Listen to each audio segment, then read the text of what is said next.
வணக்கம், நான் doctor Meenu Preethi, consultant developmental paediatrician, GKNM hospital, Coimbatore. April 2 world autism awareness டேவாக ஃபுல்லாக அப்சர்வ் பண்ணுறாங்க. இந்த வருஷத்தோட theme every life has value. இனிஷியலாக இந்த டே அப்சர்வ் பண்ண ஆரம்பித்தப்போ ஃபோக்கஸ் அவேர்னஸ் மேலே இருந்தது. இப்போ போக போக நம்ம ஆட்டிசம் அவேர்னஸை தாண்டி இதை அக்செப்ட் பண்ணிக்கிறதும் இன்க்ளூஷன் அண்ட் டிக்னிட்டி இவங்களுக்கு கொடுக்கறத நோக்கி தான் நம்ம இப்போ போயிட்டு இருக்கோம். ஆட்டிசம் ஸ்பெக்ட்ரம் டிஸார்டருங்கிறது ஒரு நோய் கிடையாது, இது ஒரு நியூரோ டெவலப்மெண்டல் கண்டிஷன் தான்.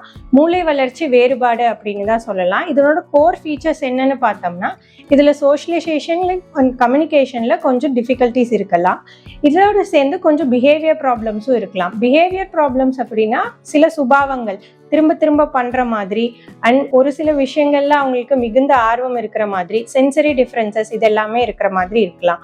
ஒரு ஆட்டிஸ்டிக் குழந்தையும் உலகத்தை எப்படி பார்க்குறாங்க, அவங்க எப்படி உலகத்தை உணர்றாங்க, அவங்க எப்படி உலகத்தோட கனெக்ட் பண்ணுறாங்க நம்ம சராசரியாக எதிர்பார்க்கறத தாண்டி வித்தியாசமாக இருக்கலாம்.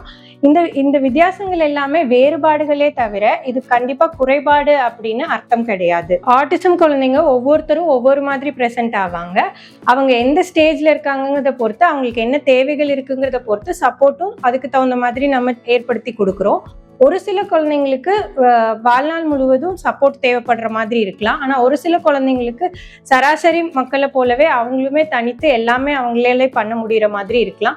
ஒரு சில பேருக்கு இதெல்லாம் சொல்ல முடியாத அளவுக்கு உள்ளே சைலண்டான ஸ்ட்ரகிள்ஸ் கொஞ்சம் சோஷியலைசேஷன்ல மட்டும் இருக்கிற மாதிரியும் இருக்கலாம். இந்த மாதிரி ஒவ்வொரு குழந்தைக்கும் அவங்களுக்கான தேவைகள் என்ன இருக்கு அப்படிங்கிறத கண்டுபிடிச்சு அதுக்கான சப்போர்ட் கொடுக்கறது தான் நம்மளோட நோக்கமா இருக்கு.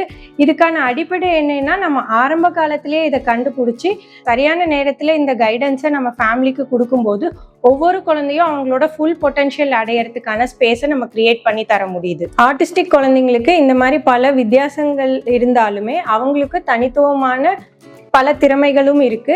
ஒவ்வொரு குழந்தையும் அவங்களோட ஸ்ட்ரென்த் என்ன அப்படிங்கறத நம்ம ஐடென்டிஃபை பண்ணி அந்த குழந்தையின் வளர்ச்சிக்கு தேவையான வாய்ப்புகளை நம்ம ஏற்படுத்தி கொடுக்கறது மூலியமா அவங்களும் வாழ்க்கையில எட்டாத உயரங்களை எட்ட முடியும். இதை சப்போர்ட் பண்றதுக்கு ஹாஸ்பிட்டல்ல இருக்கிற டாக்டர்ஸ், தெரபிஸ்ட்டை தாண்டி சொசைட்டில இருக்க ஒவ்வொருத்தருக்கும் இதுக்கான ரெஸ்பான்சிபிலிட்டி இருக்கு. ஒவ்வொரு ஆர்டிஸ்டிக் குழந்தையும் அவங்களோட ஃபேமிலியும் இங்க கம்ஃபர்டபுளா வாழ்றதுக்கான சுற்றுச்சூழலை ஏற்படுத்தி கொடுக்கறது சமுதாயத்துல இருக்கிற ஒவ்வொருத்தரோட கடமையும் ஆகும். இன்க்ளூஷன்ங்கிறது ஸ்பெஷல் ட்ரீட்மெண்ட் இல்லை.